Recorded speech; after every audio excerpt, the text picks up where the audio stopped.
Kira-kira di fenomena banyaknya teman-teman kita yang tidak banyak melalui tahapan pendidikan agama yang cukup ketat, apa yang membuat mereka cukup berani untuk keluar menjadi apa ya?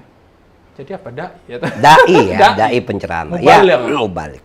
Ya, pertama mungkin karena mereka memiliki semangat yang tinggi untuk katakanlah menyampaikan Islam. Tapi sayangnya mereka itu tidak kemudian memperkaya diri dulu. Berguru pada orang yang baik dan benar gitu loh.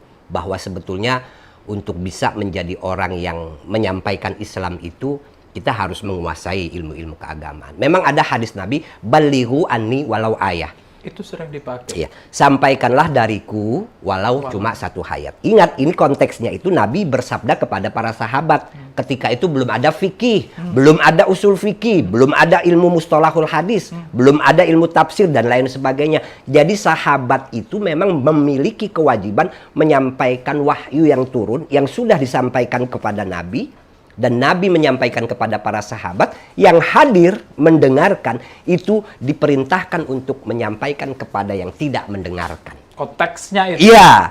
Nah, kalau di zaman sekarang konteksnya itu balighu anni walau ayah, sampaikanlah dariku walau cuma satu ayat, itu masih tetap berlaku. Tapi sebelum kita menyampaikan satu ayat, kita harus paham betul makna ayat itu gitu loh. Bagaimana pandangan ulama terhadap ayat itu? Dari sisi kebahasaan, dari sisi tafsirnya, dan lain sebagainya. Pasti kan beragam. Nah, tidak boleh kemudian orang itu menggunakan istilah. Kadang-kadang saya suka, ada orang menggunakan tadabbur Al-Quran. Tapi dilakukan oleh orang yang bahasa Arab nggak ngerti. Nasikh mansuh nggak ngerti. Ayat-ayat yang muhkamat mutasyabihat dia nggak ngerti. Yang mutlak muqayyad dia nggak ngerti. Nasikhah mansuhah dia nggak ngerti. Asbabun nuzul dia nggak ngerti. Bagaimana mungkin dia bisa menyampaikan ayat-ayat itu secara baik dan benar kalau yang demikian itu mereka tidak mengerti. Minimal ya baca tafsir lah. Kan tafsir beragam, luar biasa. Jumlahnya ribuan kitab-kitab tafsir itu. Nah, disinilah jadi balighu anni walau ayah itu. Sampaikan dari walau coba satu ayat dalam konteks sekarang ini. Sebelum kita sampaikan, kita pahami dulu dengan baik dan benar. Dengan menggunakan berbagai disiplin ilmu yang memang akan memperkaya kita memahami ayat-ayat Al-Quran itu.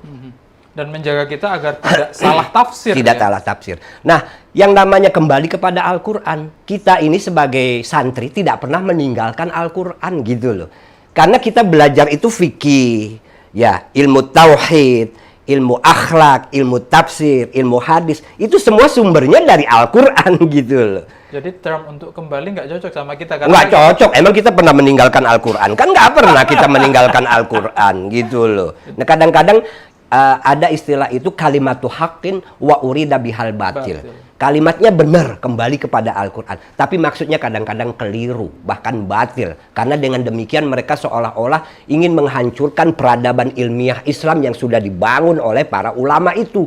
Dari generasi ke generasi. Ingat, para ulama itu membangun madhab itu tidak sembarangan. Itu butuh waktu yang lama.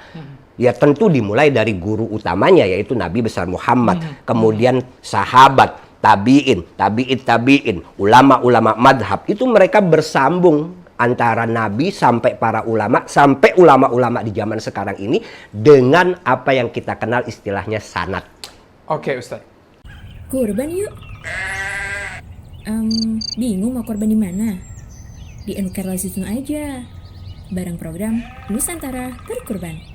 Banyak pilihan harganya loh, dengan kualitas terbaik dan sesuai syariah. Pembayarannya mudah, baik transfer maupun online. Dikelola secara profesional dan amanah. Selain itu, kamu bisa tentuin sendiri lokasi kurbanmu. Mau di Indonesia atau di luar negeri, seperti Sudan, Bosnia, Palestina, dan negara lainnya. Yuk kurban sekarang. Nusantara Berkurban, solidaritas tanpa batas.